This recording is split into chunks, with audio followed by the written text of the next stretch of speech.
Hi guys, FrostFangs here, and welcome back once again, of course, to another Paladins video, although this is the first video on the public test server for the upcoming patch with the new champion, the new skins. As you can kind of see, doesn't even really look like Paladins, but I'm digging it. Yeah, in today's video we're going to be covering Corvus, the new champion, doing something very similar to what I did with Tiberius, just going over his kit, going over my loadouts for him and his cards and stuff, just giving a general overview of the update, the skins, the battle pass, the maps, all that sort of stuff, so that in future videos I can just focus on the actual matches and stuff. So yeah, let's jump straight into it. Corvus, the Magistrate's Blade, is his tagline. His base weapon is an Officer's Pistol, which is an automatic machine pistol, which deals 70 damage every 0.07. He is, of course, a support, and his main heal ability is his right-click, Abyssal Reconstruction. Channel the Abyss to heal an ally for 350 over 0.5, and then a burst at the end for 800. So it's kind of like a reverse Fury heal, basically. Then you've got Projection, which is his movement ability. You project a manifestation of your will, piercing, damaging, and then slowing enemies hit by it, and then you reactivate it to travel to the projection that you just threw out. That wording isn't very good, but you'll get what I mean when I show it off. We've then got Mark of the Fate, which is his Q, which is also technically a heal ability, but not on its own. It combos in with the right click. You mark an ally, kind of similar to Tyra, but then they receive a portion of the healing done and increased effects if you heal the person who's got the mark on them. A little bit confusing, but you'll see what I mean when we jump into a game. And then finally, his ultimate, Entropic Breach, I'm guessing is how you say that. It sounds like this. Behold the power of the abyss! It's a bit of a long voice line there, I actually interrupted him at the start, but yeah, you rise into the air, you go up a little bit, you gain a defensive benefit, which I actually didn't know. I'm literally just reading this right now and finding it out, but then like it says there, you gain the ability to call down abyssal energy that slows and damages enemies caught inside it based on max health, so it works really, really well against tanks and not as well against flankers and stuff, although the slow obviously screws us over too. As for his advanced section, we'll go through the numbers pretty quickly. We'll start with the ultimate. It deals 15% of max health straight off the bat when you actually cast it, and then the area that persists for 6 seconds deals 6.25 every 0.5 of max health and the duration, yeah, and then it slows for 33%, so it's pretty decent, deals a decent amount of damage. It does screw over pretty much anybody who's in it, and the radius of it is actually pretty damn large. Editing Spencer here, it also gives you 60% damage reduction. For some reason I didn't mention that in the video, but yeah, back to said video. As for his pistol, it has 50 ammo, and the range of it is, I guess, pretty average. It's pretty much the same as most submachine guns in the game. His heal is 350 over 0.5, and then the burst of 800, and the range of it is 150. Pretty sure we covered most of that already. And then the mark is the interesting one that isn't really explained, but 55% of your healing from your right click will go to the person you mark. It also is buffed out pretty heavily from talents, which we'll go over in a second. The heal does require line of sight, but the mark does not, and then if you do heal the person that is marked, you get an additional 10% of the heal from the right click, and it also reduces its cooldown by 1 second, so it goes to 3 instead of 4. Then finally Projection, it travels for 150 units, it deals 400 damage, the slow is for 35% for 1.5, and then if you reactivate at any point during the flight, you can teleport to it, or for 3 seconds after it stops, because it does obviously go a set distance, and if you don't teleport to it, cooldown is pulled down from 7 to 6, which is kind of surprising because I already thought the cooldown was pretty low. For its talents, the first one you get is Dark Gifts. It means that the person you mark also gets 15% crowd control reduction, 10% cooldown reduction, 15% reload speed increase, and is also healed for 50 every second. It's the base talent, it's pretty straightforward, you don't really need to do anything extra, it just buffs out the mark even more. The second one you get is called Stunning Visage, which means that enemies you hit with a projection are stunned for a second, and then if they're caught between you and the projection, because it does go through them, although from my testing it only seemed to go through one person and then stops on the second one, you can teleport to it basically and it gives you 600 damage. I worded that weirdly, but you'll get what I mean when I show it off. Then finally you've got Spreading Influence, which decreases the amount of healing that goes to your mark when you right click somebody, but at the same time it lets you have 2 marks out, so instead of being 55% it's 40%, but it can be on 2 people at once. Really straightforward. As for his cards, I'll try and go through them pretty quickly. We'll start with them from the bottom right. We've got the standard increasing his health, we've got increased ammo, we've got the shield when you drop below a percentage, we've got extra healing below a percentage, which is a new one, kind of interesting, but it's 2% a level and it's 60%, so it's not particularly strong. Overall, his cards are actually pretty similar to Furia. That's the closest example I can draw, but his right click ones, you get a heal when you heal people, you can reduce the cooldown of your movement ability when you heal people, you can give yourself ammo when you heal people, and you can also give damage reduction when you heal people, but this doesn't scale how you'd expect. It's 5% for 0.3 seconds, which is super small, and then if you level it, it increases the duration, but the damage reduction is still 5%. Kind of feel like the damage reduction should scale with the timing as well, but yep, there we go. Those are the bottom section of his cards. For the mark, he's got one that increases movement speed, which is pretty interesting. This one, which I reckon is going to be a little bit too strong, which gives the person you mark lifesteal, and then it also shares the lifesteal, which is really strange, especially if you come with it with a talent that lets you mark 2 people. Would mean that at max level you could give 2 people 25% lifesteal each, and then also get the healing from their lifesteal. Really strong. It's significantly stronger than a bunch of the other ones here. Kind of the same with this other card card here, Shadow Tribunal, which I think is also a little bit stronger than the rest. Obviously, I mean in the way of him being a support, because he does have some stronger cards that are kind of damage oriented, and he kind of plays like a flank and a healer. From what I tested out in the target practice, he doesn't really play like any of the other supports. Let's just quickly finish going through the cards. He's got the one that gives a shield whenever you mark somebody, although it's 50 level, which isn't particularly strong, but you can throw the mark out pretty much whenever you want. It's like a 2-second cooldown. Then finally the ones around his projection, damage reduction whilst your projection is out, which is like 3 seconds, movement speed after you use your projection, ammo when you use your projection, and also a cooldown reduction for every enemy you hit. So yeah, definitely a couple standout ones, depending on if you want to play him as a damage or as a support, but most of them are pretty standard stuff. So I guess that's pretty much it for the intro to Corvus. We've gone over pretty much everything you'd need to know. He does also have a decent amount of skins off the bat. He technically has 5. He's got this one, which is 800 crystals, which is just a full-on skin at release, which I'm kind of happy to see. I hope they do more of this in the future. It's kind of a reimagining of Corvus in a way. It even has like a different reload animation. I'll show it off. He's then got kind of like a paladin themed recolor. He's then got this other one, which is kind of like a dark paladin or something else, like a dark mage. I don't know what the right word would be, but you can see what I'm getting at. And then he's got the gold one. Guess I'll also mention quickly before we do jump into the target practice that there is a new mount, and we'll quickly now flick through the battle pass, but I'll do it really quickly, just showing you the skins. We've got Victor with the dragon skin. We've got Strix with kind of a dragon themed skin. Then at level 30 you have the Khan skin, which is really cool. Like this one a lot, just wish the eyes moved, but that's probably too much work. Then you have like a death stamp at level 40, which is kind of cute. We've got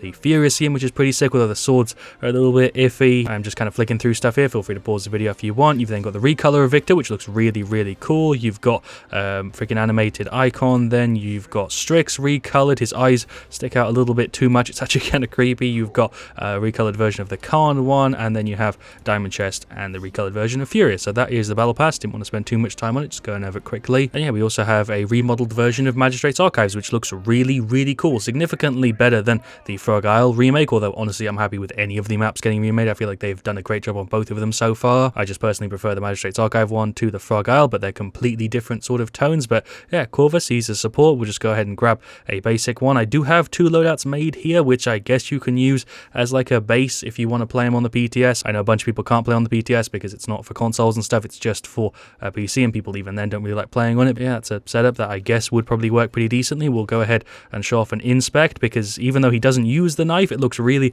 cool, and the inspect for it is really nice. And he also has a variant of the inspect. He has the inspect for his pistol, which is pretty cool. So yeah, first off you have the super basic heal. Not really much to show you there. You have the super basic mark, which is also pretty damn straightforward. You have the pistol, which is a little bit different. It has pretty much no recoil as far as I can tell. It just jolt you a little bit left and right. The reload animation for it is really cool, and overall this sort of submachine gun pistol type gun is one of my favorites in, you know, other games. It feels pretty damn good to use here. 70 damage and then 105 for a headshot. Obviously reload is super slick and incredibly fast, might I mention. It does also show you in the bottom left who is the person you've marked, but then you have the dash, which you can just throw up top and then blink to it. It does share an icon with a few other abilities in the game, none that I can actually think of off the top of my head right now, but yeah, it goes through people. You can deal damage and then blink to it. Very similar to other abilities we've got in the game. But just to kind of show you his heal potential, if Nando has a mark on him, just like you would usually have with a tank, and he's getting pounded by a Cassie, Kronos does massively help out with this. But even without Kronos, he is able to,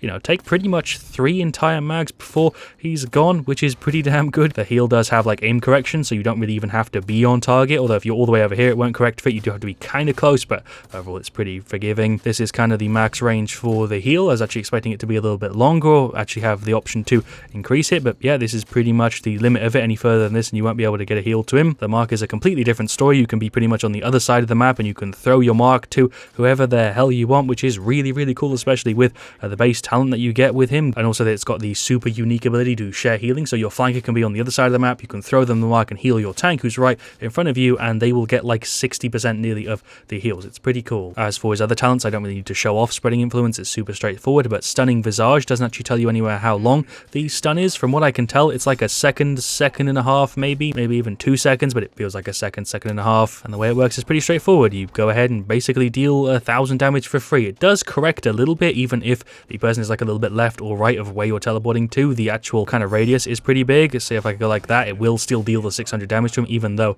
it's not like a direct line kind of thing. I'm not really doing a very good job of explaining what I mean here, but basically you hit them, they're stunned, you blink, you get 600 damage, although I just had that bug for some reason. I guess I got caught on a step. That was weird. Don't actually know if it goes through walls. I guess I can test it. Yeah, it does, so why did I just get caught on a step? I think I found out why it worked the way it did a second ago. I'm pretty sure the projectile actually continues if you teleport to it. I'm going to test that real quick. If I go ahead and throw the F out and teleport, yeah, the projectile keeps going even though it doesn't deal damage, so probably a visual bug, I don't really know, but yeah, sometimes it deals damage and sometimes it doesn't, I guess. I don't really know, a little bit clunky, but yeah, you get what I'm trying to say. Yeah, it's finally cover the ultimate. You go ahead and hit E, you go up into the air, you are CC immune, but you go ahead and drop down the ult. You do have a decent amount of time in the air, you glide around a little bit, and that is the size of the radius and the effects on it. Guess I'll go ahead and show you how much damage it kind of deals to 3 different types of characters with low health, kind of medium health, and then like a tank. So if I go ahead and pop E, you fly up in the air, you drop it down, it deals a decent amount of damage straight off the bat, and it ticks and it slows, as you can kind of see. It won't be enough to kill anybody, but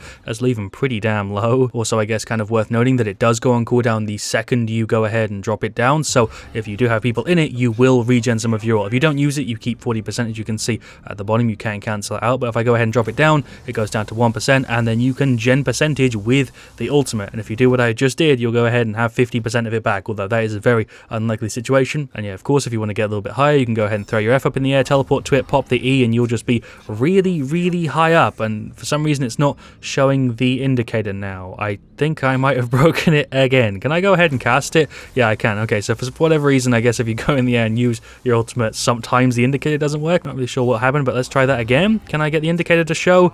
No. Right, well, it seems like that happens pretty much every single time. Pretty easy to replicate bug. Hopefully that gets fixed before this goes into live, because all I have to do is teleport and then use my ultimate. Kind of surprised nobody tested that, but this is the test server, so I guess they can hopefully fix it, but I'm surprised that wasn't something that they saw, because it's really easy to do. You can still cast it, so it's not a big deal, but yeah, that should hopefully be fixed. But another thing to note is if you do throw the F out and then cast the ultimate, you can't teleport in your ultimate. Obviously, I did try that as well. You can just go ahead and decast it, and you do keep 40%, which is pretty generous. So yeah, I guess that's pretty much everything I wanted to show. I will go ahead and just show off the new skin real quick that he comes with. It's 800 crystals, but he's being launched at the same time as his skin. For whatever reason, I'm not actually sure if it's a bug or not. His in-hand seems smaller, like his pistol seems like it's not as big as it should be, and so does the little heal thing. I feel like it's scaled at like 80% or something. Looks a little bit weird. But yeah, for the most part, it's pretty much the same. You've got the heal, you've got the mark, you've got the shots, which look pretty much identical. The reload is different, which is something that I was kind of surprised by. Usually reloads don't change with skins, but with this one it does. It doesn't look as fancy, but it's a little bit more smooth. And then you have the ultimate, which is probably the most noticeable difference, because the color has changed and it's the like ultimate symbol for some reason. I don't know if they planned that intentionally or not, but yeah, it's yellow instead of purple, and then it has this thing in the middle, which is kind of appropriate, I suppose. Don't know if that's planned or not, but it is definitely the exact same symbol, as you can see right here. I don't know if that's laziness or intentional, but yeah, there it is. So yeah, I guess that's pretty much everything I wanted to cover on Corvus. I will of course have more videos coming out with him in the near future, probably tomorrow or the day after, and then at the end of the PTS I'll do another one when I've had a bunch of experience with him. So of course definitely stay tuned to the channel, turn notifications on if you want to be notified as soon as the videos go up. This one's probably going up at a really weird time because I'm recording this at like 2 AM. I'm probably just going to put it together and post it straight afterwards. An item that I would recommend, which is on a completely different subject, is Chronos, because as I showed you earlier, you will eventually have your Nando die, whereas with this one, even without the mark on him, you can actually keep him alive, I'm pretty sure, just by maxing out your Chronos. Okay, no, I don't think I can without the mark, but definitely with the mark, because it pulls the cooldown down and you also get